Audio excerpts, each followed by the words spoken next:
You say battling demons? Yeah, he was battling internal demons. You know, he was, Yeah. and I can't say I can relate to his story fully, but I can relate to what is going on. It is the Out of the Berg podcast. We are back, and we have a special friend. His name is Geronimo. What is good with you? Hey, buddy, I'm just doing me. I just do it, do it, You got to run Yeah, with it. I'm okay, just yeah, doing yeah, it. yeah, Gerard. Because you back, I just had to do a funny, a Gerard. So, Funny accent. but yeah, and our boy Chris. How What's you, up? my brother? I'm cool. I'm not gonna give y'all no accent because y'all not paying me, so y'all don't get one. Yeah, Dance for me. Exactly. I dance for no one for free. yeah. But before we get into what we get into, how y'all been? How's life? It's cool, man. Same old, same old. Well, not same old, same old. I just had my had a practice exam yesterday. That Okay. went pretty well. Ooh. Yeah. Practice for Practice like it was a for calculus 3. Calculus 3. Yeah. oh, It wasn't bad. I got it. calculus. I got a C on it, so it's cool. That's That good. sounds difficult. Yeah. What about you, Geronimo? You know, been watching regular show. That joint, I forgot how funny that. I'm like halfway through it, but that show, I forgot how funny it was, man. It's too good. Been watching on HBO Max. Like A1 Cartoon Network got it right with that one. I've been going back and reading Dragon Ball manga. This is actually the first one I got Salute. back in 4th grade, I think I said. Yeah. Culture and a red learned man. There you go. Yeah. But yeah, like I forgot because I spent, I think, from 4th grade all the way to about maybe 10th grade collecting all the manga books. I think they're like 26 volumes. So just collecting them all and reading them. I didn't get them all in order. So I'd read one book, and then I'd read like the beginning of the Sand Saga, then I'd read like the like the Cell Saga, and then the Frieza Saga, and it's like, oh, what? Yeah, but then I remember one year my mom I think she got me the whole Frieza Saga, or like the majority of the Frieza Saga one Christmas. I was like, bless you, mom. Yeah, but yeah, and then I guess all I can say now is that they're good. There are going to be some changes in the wind. That's all I can say. All right, Gerard. That's dope. For me, work was kind of kicking me in my butt. There's a lot of deadlines and a lot of stuff I had to do last week. With my job, to the point where like I didn't watch TV for like 3 days. Yeah, or I do anything. I was like so focused on finishing my task. So I was busy. Yeah, I had a busy week. And I was also doing stuff at Algebraic Podcast, as you know. We're gonna get into, the fun stuff. So we'll get to the fun stuff. We're gonna get into that a little later. But there are two things we have to, it's one thing I have to address, and then we're gonna, talk about something else. But I'll just address the IG live last week. Shout out to everybody that came on that live because I honestly did not think it would become what it became. It was one of the most fun experiences, and shout out to Javon because it was his idea. Mm-hmm. I'll tell you, like, I didn't really take it that serious because that topic is a joke to me. It's always kind of been a joke. But yeah, man. Shout out to everybody that was on there. My mom and my aunt called me about this. I talked to Gerard. I think we had a conversation about it, right? Yeah. Yeah, and like I'll be real with you. Like, I don't hate, I don't really have a hatred towards light-skinned men. You dig? It's not like I'm not trying to be malicious or like a real like personal where I'm trying to go at you. I'm just making jokes because of my experience that I've had in life. And because I want to be real this time, because I felt like in the IG live, I was kind of not like, I didn't take it too seriously, but because it became what it became, and like my mom and my aunt, I mean, even though they got my point of view, I feel like I have to be real and tell y'all like what I've experienced and why I'm doing what I'm doing. So I'll just tell you this: as a teenager, I told y'all before, like, and maybe Gerard, you can relate. I got made fun of because of my dark skin. Everybody got at me. Everybody made fun of me. And as a teenager, I was trying to fit in with a certain crowd, or basically, I wanted people to like me.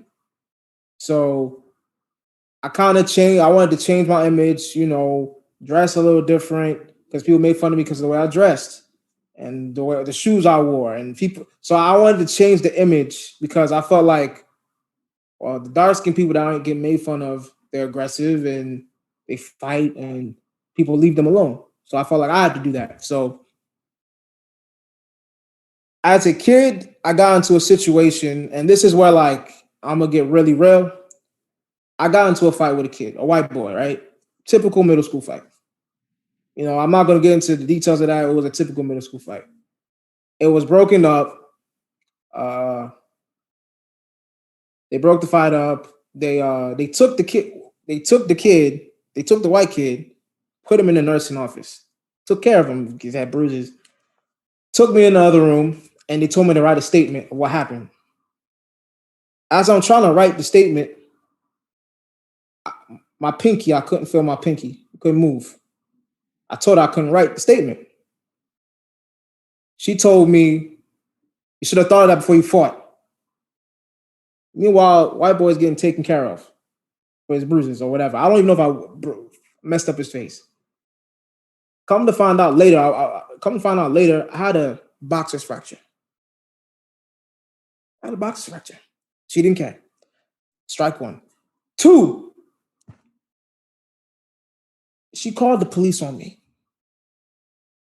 for a middle school fight. I begged this woman not to call the police on me. I cried. I told this woman not to call the police on me. I begged, and she called the police on me. When the police came, they said she should write a statement and whatever they're going to charge me with. So they charged me with second-degree assault. Yep, they charged me second-degree assault. And like, probably the most realist, she told them to take me away. Like, put me in cuffs and put me in the, what's it called? And the officer was like, we can't do that unless, like, his mother has to pick him up. So, like, we don't want a little kid in the cell unless the mother doesn't come to pick him up. So my mom came and picked me up. If my mother didn't come and pick me up, I would have been in handcuffs in the jail cell at age 13. For a fight. So look at my point of view. And this is not even a light skin thing. This is just, I'm 13, 14. I get into a fight with a white kid. He gets treated by a nurse for whatever bruise. I have a boxing fracture. They didn't care to look at my injury. The punishments. I get suspended from school for 2 weeks. I get charged for second-degree assault. And because of that, I had to go to a PO, and I had to do 2 weeks of community service at the school. And he had 1 day of in-school suspension. So look at my point of view. As a kid in middle school, if I do this stuff, we both get in a fight, and I get this type of punishment and this type of hate, and I see light-skinned dudes get all this love. There were light-skinned dudes and white kids fighting too. Did they call the police on them? But me, the dark-skinned brother, I get a charge. I almost get sent to jail, and I did community service. White boy got away, didn't get anything. So the way society has taught me and has taught me is if you're light skinned and you're white, you get treated better. You're a light skinned male, you get all the girls. You don't get the same what's it called treatment as a dark skinned person. So when I see guys like Charlemagne the God and Michael Blackson make jokes, think I'm not gonna ride that wave? They make dark skin jokes all the time. You think I'm not gonna ride that wave? I'm gonna ride that wave. I just my thing with my whole thing with light skin thing is I hate how society has pushed that the light skinned man is perfect and pretty, and the dark skinned man is ugly, aggressive, and bad. I hate how they made white people get away with things, and the dark brothers gotta struggle. So a lot of this honestly just comes from the way I was raised and the stuff I had to go through. Like a lot of girls that I've liked, I'm even getting more personal. A lot of girls that I've liked picked light skinned dudes over me. I told the story on the live. that was just one. It's not the first time. I didn't want to get too personal. So I say all of that to say that's been my struggle. And I hear what you guys are saying about the jokes. Ooh, fuck. I hear what you guys are saying about the jokes and everything. My mom told me like, I know like you feel like you're going back at the people, but look at where those people are at and look at where you're at. And my aunt was telling me like we know where the jokes are coming from, Peter, but you don't know how that's affecting that person. So from that standpoint, I will relax on the random shots because I know the random shots. I know. I've listened to them. They're funny, but I know they can be excessive. So on that point, I will chill. I will chill on that. But I say all of this just so you get my point of view. I'm not trying to maliciously hurt a light-skinned man. I am not trying to hurt their chances with women or whatever. I'm just getting off jokes because I feel like nobody's perfect. Society can't push the light skin and the whites are. Everybody gotta have a chinks in their armor, man.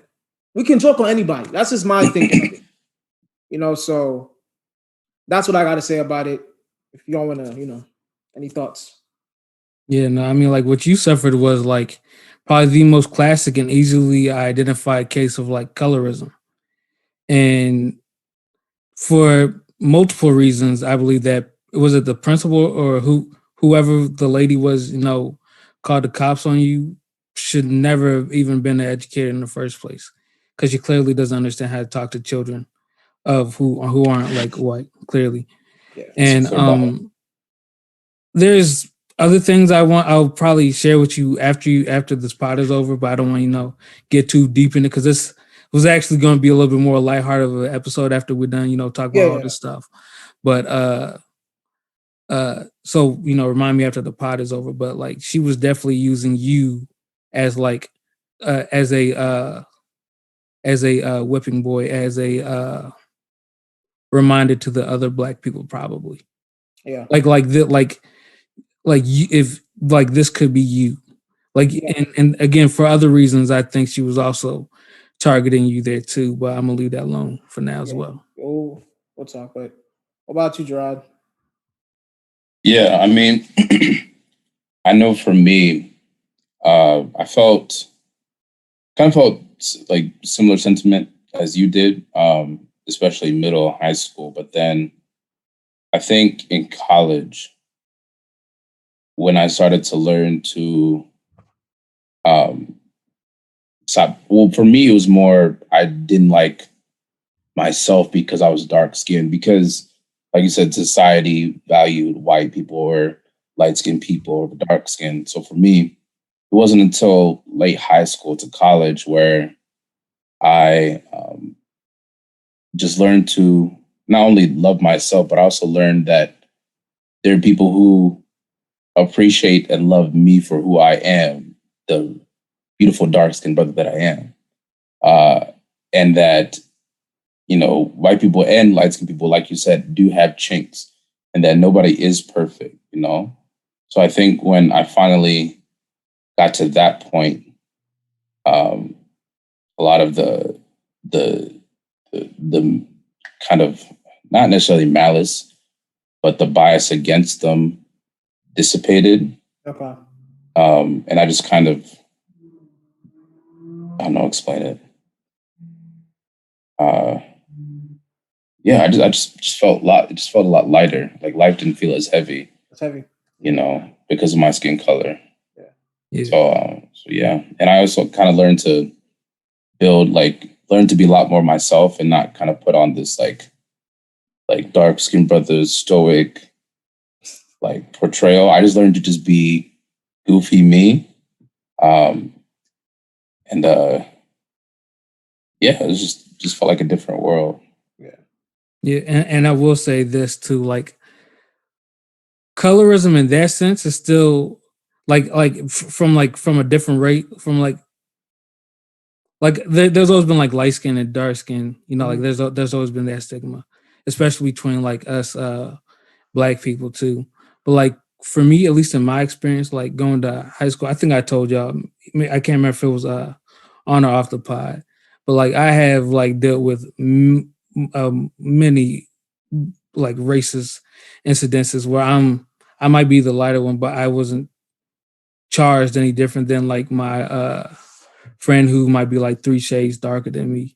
So I never really looked at it that way. And like most of the time, like actually like the cool kids in my school, and I don't mean like when I say cool kids, I mean like the kids that were like doing well and they were like athletes and all this, that, and the other, like they were all darker skinned usually.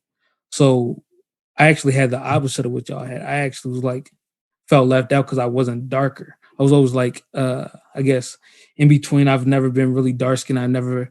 When I was like a baby, I was light skinned, but like, you know, I just always wished, and even like a lot of my family members are darker.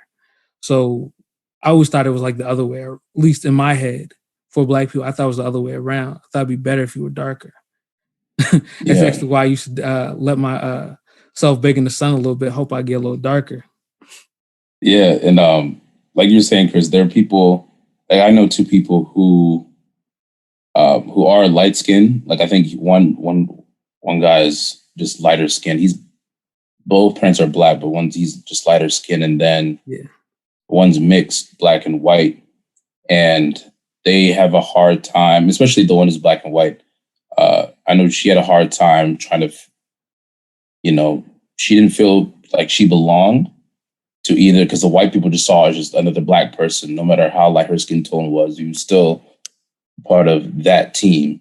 Yeah. And then the Black people kind of saw her as, you know, they just disliked her because of how society portrays light-skinned people and how they have it, like, and especially how they're portrayed in media too. Yeah. You know, especially how they, like, I think, never mind, that's another conversation. But some of those people feel lost. And so I think that's why, Peter, I was telling you, like, me personally, I know where the jokes are coming from. Yeah. But then someone who may come from that world where they feel stuck between both worlds, they may take they might take it to offense. Yeah. So it's like, and to that, I'll say, when I was a kid, I was that person that felt down about my skin color. So if those jokes make somebody else feel down, that's why I gotta look at myself like, yo, bro, you gotta, with the random shots, bro, you gotta like just chill. Because at the end of the day, like you said, y'all know I'm not malicious or like personal, but I don't know how they'll take it. Exactly. I don't want to hurt somebody. You know what I'm saying? So, and you know, like even in the live, there was like about 3 light-skinned people in there. Yeah, who don't really know you like we know you. Yeah. You know what was so funny about that? When they appeared, especially there was one specific one that when they appeared, I was like, uh-oh. Because it was like, I don't want to sound crazy here. Let me jump in. Because Javon was trying to get me serious, but I was like, man, it's just jokes. And then somebody asked, how do light skins act? And I was just like, okay, let me be serious here. And then doggone Johnny messed around saying light dark skin, something like that. Yeah. Gerard, if you were in that live, it was a comedy show, bro. Mm-hmm. You know what I'm saying? He's some mocha loca chakalaka something. Yep. Was dead, Hey, bro. the funniest thing that somebody said was like, Peter's Dr. Umar. Instead of hating white people, he hates light-skinned men. But yeah, shout out to everybody that was in there, man. It was fun, a fun conversation. I got love for everybody that's light-skinned. Y'all still my brothers. We joke, we play around. I'm gonna chill with the random shots. However, Bozo of the Week doesn't discriminate. And if you light-skinned men, stereotypical Drake, Chris Brown, who else? Shamar Moore, the light-skinned crew. If y'all exhibit stereotypical behavior and it makes the news, that one is that's free game. Y'all giving me material. That one I'm talking. But I won't take random shots like I did to Patrick Mahomes. I fuck with him, but I had to get him that one time. It was just Gerard, the way you set that one up. But yeah, that's that on the whole. That's it on the whole light skin issue. Like I said, I'm sending love. But we have to go on another somber note. Rest in peace to somebody that was, impactful to my life for many reasons. I grew up. His music was the soundtrack of my life, bro. Earl Simmons, DMX, rest in peace. He passed 2 weeks ago. And literally, when we got the news that he had a heart attack, we were like 10 minutes before we were recorded that episode, right? Yeah. And we forgot to say something on that too. Yeah, we forgot to talk about it. And I don't know, this one was hard, but like just hearing the reports, you kind of knew. It was just like 30 minutes without oxygen to the brain. It's like it would have took a miracle. But it was, and like I'll let y'all get into this, but 2 years ago I saw DMX live. And the crazy thing about it, I saw him on April 7th, 2019. My birthday is April 8th. He passed on April 9th. Damn. So I literally saw him 2 years before he passed. Yeah. Yeah. So, I mean, I'll get into my other thoughts about DMX, but what do y'all, how do y'all take the news? For me, I was just I'm not the biggest DMX fan, but like not because of him personally. I never really listened to his music. The only song I really, really knew was Party Up. Up in here. Up in here. Make me lose yeah, and that's because what's the movie? Because like Mike. 1, 2. Yeah. What? So I heard of that, and so that's like my intro to DMX. But it kind of threw me off. But I think after what happened to Kobe, I just kind of like the glass doesn't shatter it doesn't feel like a glass shattering moment as much, because it feels like when you feel these constants in your life. I was actually 2 months ago, I was at my grandmother's funeral in Alabama, and she's been a constant in my life for years, just like my grandmother who passed early last year, like right before Kobe, and then my grandfather who passed 2 years prior to that. They were constants in my life. So when they left, I learned how to let go. So when figures like DMX have been around since I was like a young kid, when they're gone, it sucks. It hurts, but it's kind of made me feel like this time is short and we don't know when we're going to go. So just live your life to the fullest and just do you, man. Just do you. Don't worry about what other people think, as long as you're not hurting anyone. But just do you. That's just my mantra for the last couple of years. Just do you and be yourself. Yeah. About you, Chris? Well, I've been a DMX fan for better part of my life. I couldn't tell you how many years, but a long time. Yeah. And Gerard, you definitely heard Rough Riders Anthem. If you ever watched the Fast and Oh Furious, yeah. Oh, Rough Riders Anthem. that's our Rough Riders. Yeah. Yeah. But yeah, no, this definitely kind of hit me. I mean, I didn't cry or anything, but definitely just made me like sit down and reflect again, like I did with Kobe. I mean, granted, he wasn't in my life like Kobe was, but he was just kind of like a constant, like you were saying, Gerard. Yeah. And like it was kind of like because again, like you just as people, you get comfortable and you see like people like him who like comes from tragedy and he's trying to do well for himself. He's trying to bring up other people and uplift. And in our minds, our vain ideology of people, we don't think like bad things can happen to people who are trying hard. Yeah. Like they can't relapse. Yeah. And then we'll hear like things about people, as he's on his deathbed, people like talking about like how many houses he's lost when he was during his career, or how many kids he's had, or like it's none of your business. This man is literally dying right now. You're talking about somebody's father, somebody's uncle, somebody's mentor, and that just really makes me upset. And then of course, like by the time of this recording, everybody I'm sure has heard of all the police brutality and just black hate that's been happening this past couple of weeks.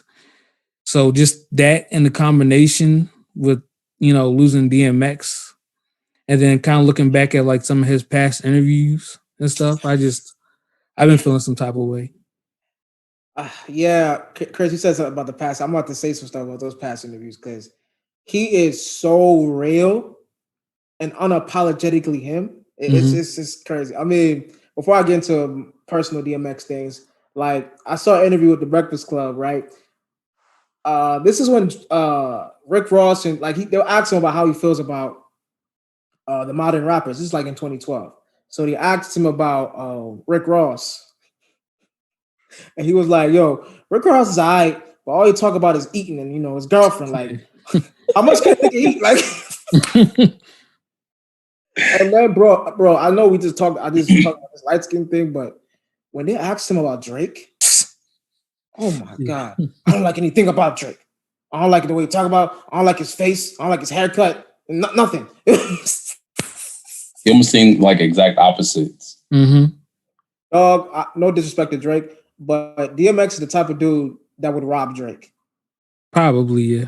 You know what I'm saying? No disrespect to Drake, but if a dude like Drake went to Yonkers, New York, a dude like DMX would try and rob him. Mm-hmm. I was saying no. It might be DMX himself. He just like you, just too vulnerable. I would just bark at him. He runs scream. Yeah. But to some personal DMX stories, like man, it hit me because my father put me onto his music. So that like Mike scene where Lil Bow Wow was rapping with what? I used to do that with my dad. Literally. Yeah. I used to really do that with my dad. So it made me reflect, like, man, he used to pump the Rough Riders anthem or Get At Me, Dog, and I'll be rapping, and my dad would let me curse. He didn't care. So it was so I just reminisced about that. And just like, I liked him initially because of his voice and his, his intensity. But as I got older, his music resonated because he was somebody that was battling demons. And you see battling demons? Yeah, he was battling internal demons. He was. Yeah. And I can't say I can relate to his story fully, but I can relate to feeling like no one really liked me or loved me, and I just need to get this off my chest. You know what I'm saying? So I think that's where, DMX, and he was just like, I like being myself. So when I see a guy like DMX being himself, mm-hmm. It brings a joy out of me. It's like, yeah, man. So when people like, what I'm saying? I just like it when people are authentically themselves and they can express themselves. And he was one of those people that did it. And as far as the songs, man, my favorite DMX song, Get At Me, Dog, Rough Riders Anthem, What's My Name, But that song is angry. This is an angry dude. Yeah, Rough Rider Anthem and What's My Name is my classic too for oh my God. Constantly in like rotation for me. Yeah. Especially like when I'm like in the gym, you know. Hey, Chris, you know the thing about DMX, like it's the way he talked before he start rapping. Mm-hmm. Y'all saying this? What? And then you just feel so like hypnotized. It's like, yeah, so X, man, I'm always gonna play X before I work out because he gives me a boost and love him, man. I love it. Toughest dude to ever talk about his feelings while saying how he'll stomp you out ever. Mm-hmm. Yeah. And he's one of the ones that could talk about robbing you and then pray right after. So real. But yeah. We love you, DMX. Rest in peace. If my dad does see you up there, give him a pound. So I mean, that's it for the show today. We're gonna be on YouTube 3:15 on Monday. Please like, comment, and subscribe on our YouTube channel. You know, we need the love, we need the support. Leave comments. Leave comments. Leave comments on the IG post too. Just show us some love. Please. We love y'all. Notice I'm saying please. Yeah. I'm not Keith Sweat, so I'm not gonna beg you, but please. Yeah. If y'all don't want to see our pretty faces on YouTube, you can just listen to us on any podcast platform. We're on Pandora now. Yeah. So that's a plus. Our social media page is Out of the Berg on IG, Out of the Berg Pod on Twitter. My personal is at KofiPeter_. Gerard. I am at Geronimo B28 on Instagram. That's the only place you'll find me, so don't look anywhere else. You can find me on Twitter at Chris or Big Chris _57, and you can find me on IG at Chris Kelly 57. Yeah. Like I always say, stay black, stay woke, and everybody love each other, man. Don't matter what shade you are, whether you're dark as me, crispy, or you're as khaki colored as your uncle's pants at a cookout. Love. Bye.